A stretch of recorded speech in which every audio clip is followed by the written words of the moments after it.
တိကျွမ်းတော်မူ၍သူပြုလေသမျှတို့၌အောင်ကြည်ခွင့်ကိုပေးမူ၏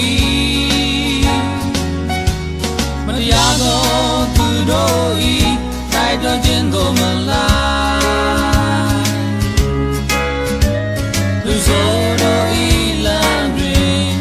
မရမနေကြည်မြဲမြင်ပြုသောသူတို့၏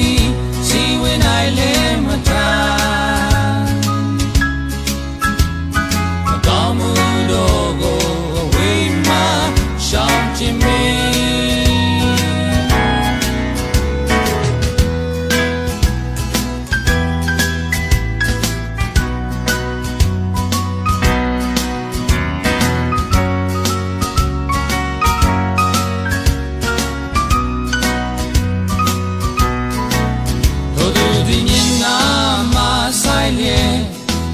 မိမိချစ်တမ်းမှာ